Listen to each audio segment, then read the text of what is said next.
Kaylie Juga's laughter once filled the quiet streets of Brookfield, but by the time Alex Turner's obsession reached its breaking point, that laughter had been silenced forever. What began as a teenage romance between two high school sweethearts, filled with promises, notes, and dreams, slowly twisted into a nightmare of control, jealousy, and deadly obsession. Their story wasn't just about love gone wrong. It was about how devotion can darken into possession, how a gentle heart can fall victim to the very person it once trusted most. In a town that never expected tragedy, young love turned to obsession. The murder of Kaylie Juga exposes the chilling truth that sometimes the danger isn't lurking in the shadows. It's standing right beside you, whispering that it loves you. Kaylie Juga was the kind of girl who made people turn their heads when she walked by. She wasn't just beautiful. She carried a sense of warmth that drew people in. Her laughter filled hallways, and her kindness made even the shyest classmates feel seen. At 17, she was the girl everyone knew would make it far. Teachers spoke of her ambition, her friends called her the sunshine of Brookfield High, and her family couldn't have been prouder. Life for Kaylie seemed uncomplicated, full of promise and color. That was until Alex Turner came into the picture, a boy whose quiet demeanor and piercing eyes hid a storm no one could have predicted. Alex wasn't a bad kid by reputation. He played football, did fairly well in school, and kept a small circle of friends. He wasn't the loud or popular type, but he had an intensity about him that intrigued people. When he met Kaylie, it was during a group project in sophomore year. She was friendly, easy to talk to, and always smiled when she looked his way. For Alex, that was enough to fall completely. What started as innocent friendship soon turned into something deeper. He began walking her to class, texting her late into the night, and leaving her small surprises, flowers, notes, her favorite candy. To anyone else, it looked like the start of a sweet high school romance. Their relationship blossomed quickly. They became the couple everyone talked about, the football player and the cheerleader, the pair that fit perfectly into every cliché of young love. They spent weekends at the park, took photos that filled their social media feeds, and promised each other forever under the stars. For a while, it was everything a teenage romance should be: intense, exciting, and full of endless possibilities. Kaylie felt special, adored in a way she'd never been before. Alex, on the other hand, began to see her as more than just his girlfriend. To him, she was everything: his happiness, his identity, his entire world. As the months passed, the tone of their relationship began to change. It was subtle at first, barely noticeable. Alex would get quiet whenever Kaylie spoke to other boys, even if it was just a friendly conversation. He'd ask who she was texting, where she was going, and who she was with. He started showing up at her cheer practice unexpectedly just to check in. Kaylie laughed it off at first, flattered by his attention, unaware that his affection was slowly turning into obsession. The same love that once felt protective was beginning to feel suffocating. Friends started to notice the shift. They would joke about how Alex acted like her shadow, always nearby, always watching.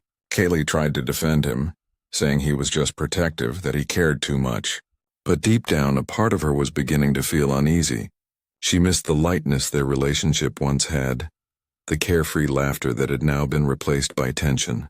Still, she stayed. Maybe it was fear, or maybe it was hope, the belief that the boy she fell in love with was still somewhere inside him. Then came the fights. They weren't loud or violent, but they left scars all the same.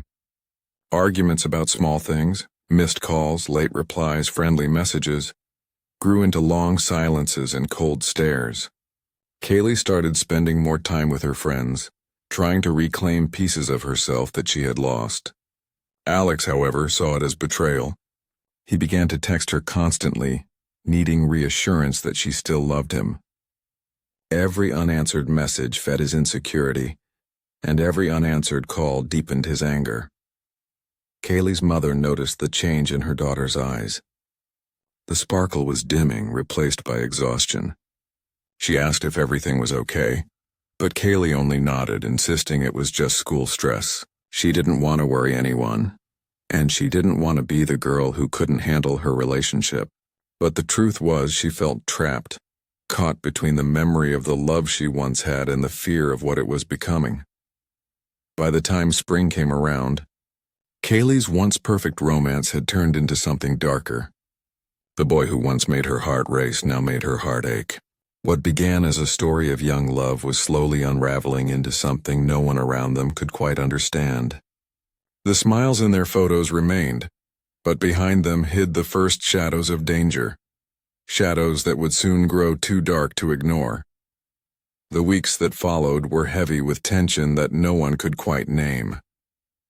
Kaylie tried to carry on as if everything was normal, smiling through her classes, cheering at football games, and posting pictures that made her life look perfect. But behind the camera, she was falling apart. She couldn't escape the constant messages from Alex.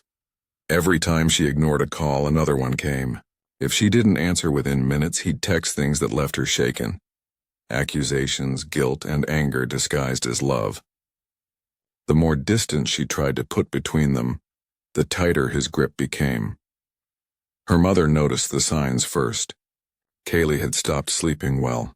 She jumped every time her phone buzzed and deleted messages before anyone could see them. Rebecca had always trusted her daughter to handle her relationships, but something about this felt different.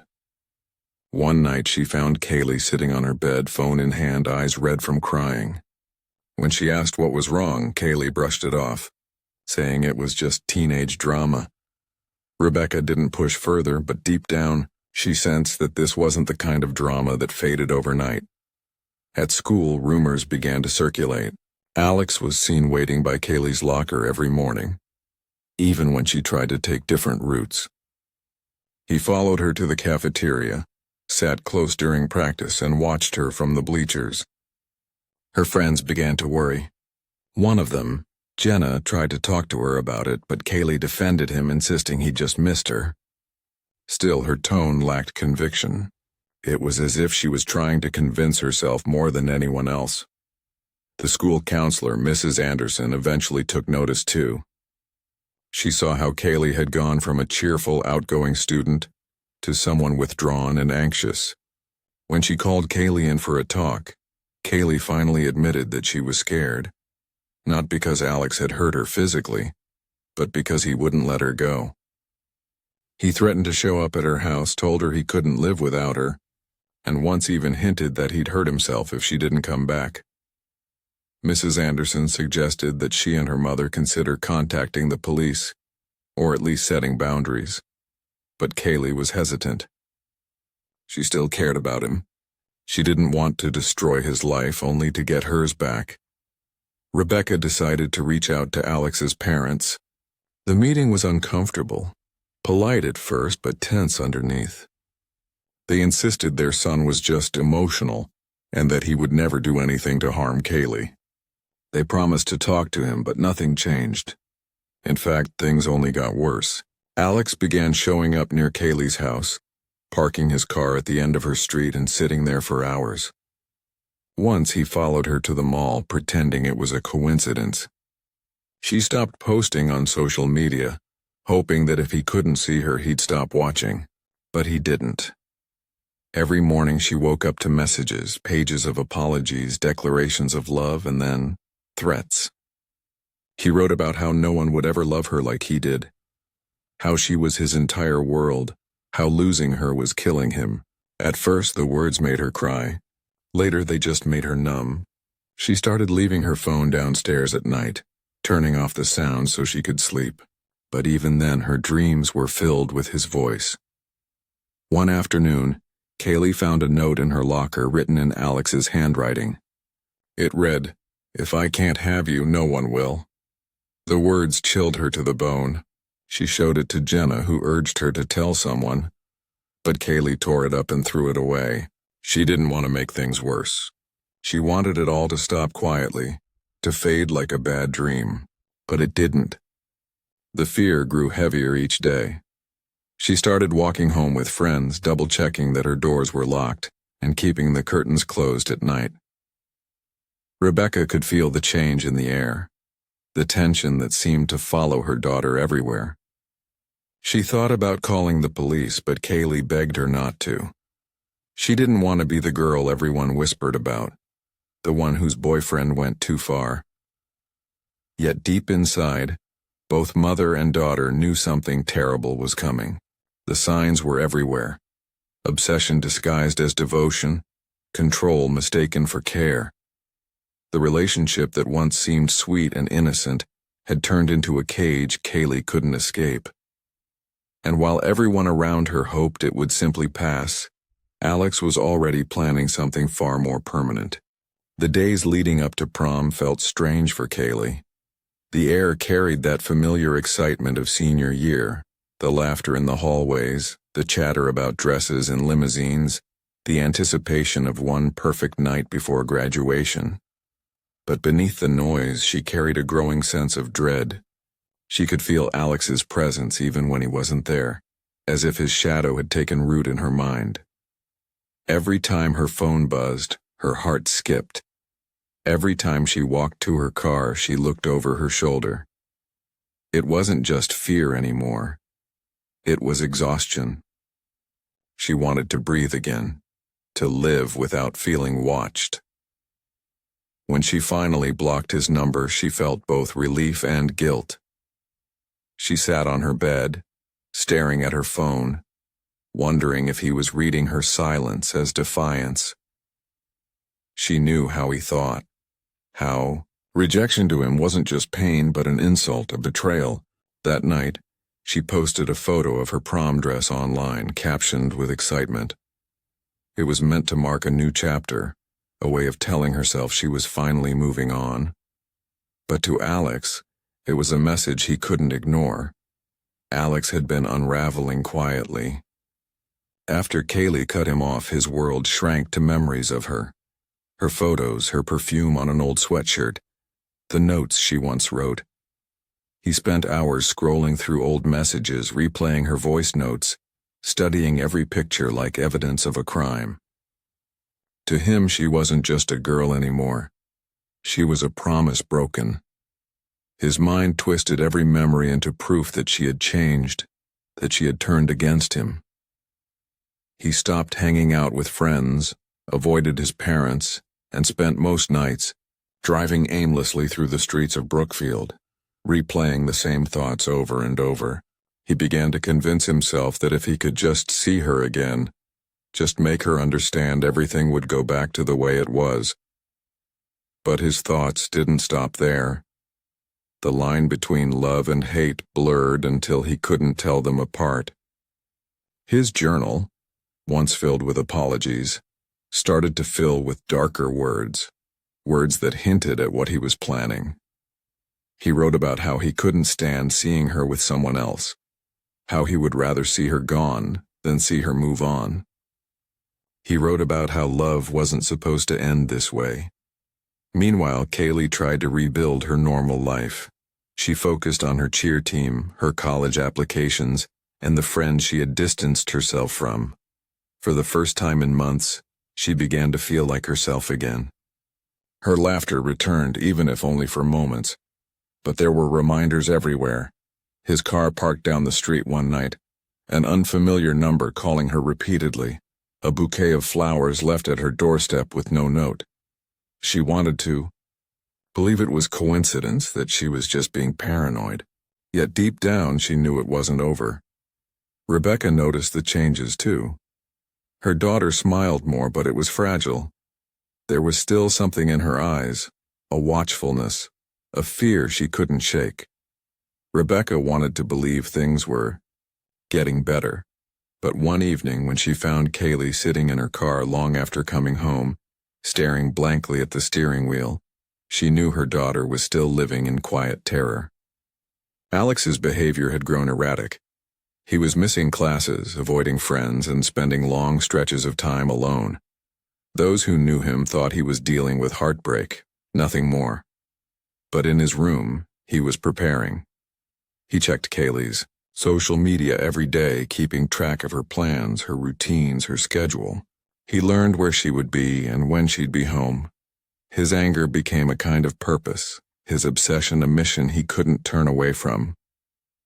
On the night before prom, he drove past her house again, stopping across the street where he could see her bedroom light. Inside, Kaylie was on the phone with her best friend, talking about how she was finally ready to move forward. She had no idea that outside, in the dark, someone was watching, gripping the steering wheel until his knuckles turned white. For Alex, it wasn't about love anymore. It was about control. In his mind, Kaylie had taken something from him, something he believed he had the right to reclaim. What had once been a tender teenage romance had now become an obsession that would not stop until it destroyed them both. And as the night grew quiet, Brookfield's peaceful streets hid the beginning of a tragedy no one was prepared to face. The night of May 9th began like any other spring evening in Brookfield.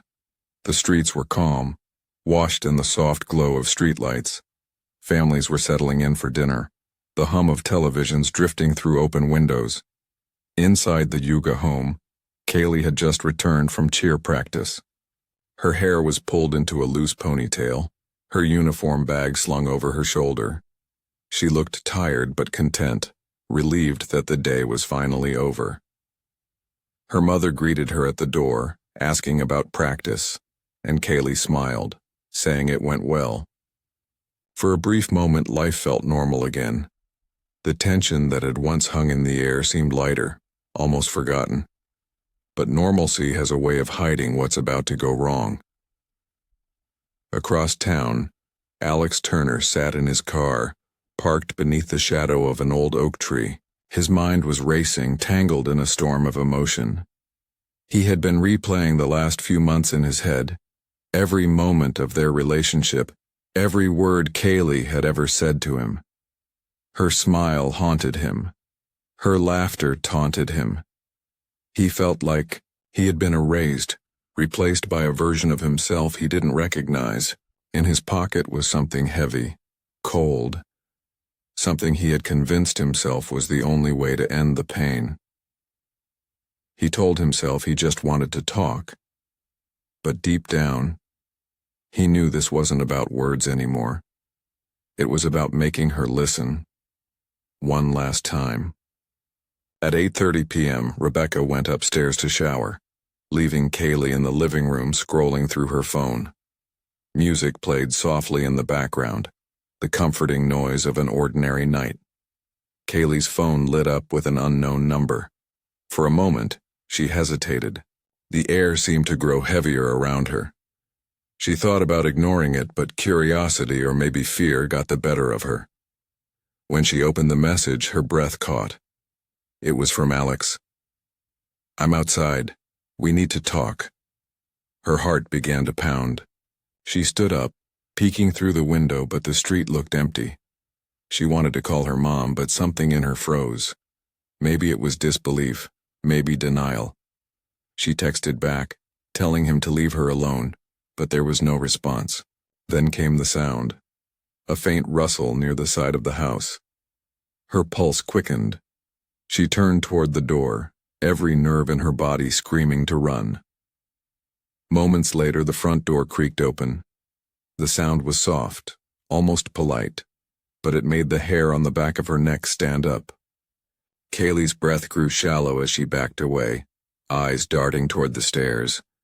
She barely made it 2 steps before a figure emerged from the shadows. Alex stood there, his face pale, his expression unreadable. He looked calm, too calm. In his eyes burned something dark and final. Rebecca heard the noise from upstairs. At first she thought it was the television, but then came the sound of raised voices, sharp and panicked. She rushed out of the bathroom, wrapping herself in a towel, heart pounding. When she reached the top of the stairs, the sound that followed would haunt her forever. A single deafening crack that split the silence wide open. Neighbors later recalled hearing a scream, a sound so raw and desperate it cut through the quiet night. Someone called 911, reporting what they thought was a home invasion. Within minutes, red and blue lights flashed across the quiet street. Officers entered the Juga home, weapons drawn, voices firm and echoing. Inside, the scene was chaos. Rebecca was on the floor beside her daughter, her cries breaking through the static of police radios. Kaylie lay motionless, her phone just inches from her hand, its screen still glowing with the message that had started it all. Outside, Alex was gone. His car had vanished into the night, leaving behind only footprints in the damp grass. But it didn't take long for police to find him. Less than an hour later, officers located his vehicle parked near an abandoned lot on the edge of town. Inside, they found him sitting silently in the driver's seat, the weapon on the passenger side and his hands trembling. He didn't resist when they approached. He didn't speak a word. Back at the house, flashing lights painted the walls red and blue. Neighbors stood in disbelief, unable to process how something so horrific could happen in their quiet town. The cheerful girl they had watched grow up, the one who once waved to them from her bike, was gone. And the boy who once swore to love her forever had taken everything away in one irreversible moment. The night that began in silence ended in sirens, marking the point where love turned to tragedy, and obsession took its final fatal breath. The morning after the murder, Brookfield woke up to flashing news alerts and disbelief. The word spread quickly. A teenage girl found dead in her home, her ex-boyfriend arrested. It didn't seem real. People scrolled through their phones, reading the headlines again and again, trying to make sense of it. Photos of Kaylie's smiling face appeared on every local news station, a picture that suddenly looked hauntingly fragile. For a town where nothing ever happened, the story shattered the illusion of safety. At the Juga home, silence replaced the chaos of the night before. The house that once rang with laughter and music now felt cold and hollow. Rebecca sat in the kitchen, surrounded by detectives, her hands trembling as she answered the same questions over and over. Every time she tried to speak Kaylie's name, her voice broke. On the counter sat her daughter's phone, sealed in a plastic evidence bag, the last message still visible through the screen. The reality of what had happened hadn't fully sunk in. It was as though the world had slowed down while her pain kept speeding forward. Alex Turner's arrest came swiftly. Police footage later showed him sitting in the back of a squad car, expression blank, eyes unfocused. He didn't resist when they read him his rights. He didn't ask for a lawyer or his parents. He just sat there staring out the window as if watching a movie he no longer understood. When questioned, he confessed quietly, saying he hadn't meant for it to happen, that he only wanted to talk. But the detectives knew better. The messages, the stalking, the weapon, they all told a different story. What he called a moment of passion was premeditated violence fueled by obsession. The trial that followed months later drew crowds from across the state. Reporters filled the courthouse steps, cameras flashing as people demanded justice. Inside, the atmosphere was heavy. Kaylie's friends sat together, dressed in black, clutching tissues and holding hands. Rebecca sat at the front, her eyes fixed on the young man who had taken her daughter's life. She had once welcomed him into her home, smiled at him across the dinner table, and now she could barely look at him without shaking. Every time the prosecutor described the events of that night, Rebecca felt her heart splinter all over again. Alex's defense tried to argue diminished responsibility, painting him as a heartbroken teenager who lost control. But the evidence was clear. His messages, his journal entries, his repeated threats. He had planned every step. The jury didn't take long to decide. When the verdict was read, guilty of first-degree murder, there was no relief in the room, only quiet. Rebecca closed her eyes and whispered her daughter's name. Justice had been served, but it didn't bring peace. Nothing could. In the weeks after the trial, Brookfield held vigils in Kaylie's honor. The high school gym filled with candles and photographs.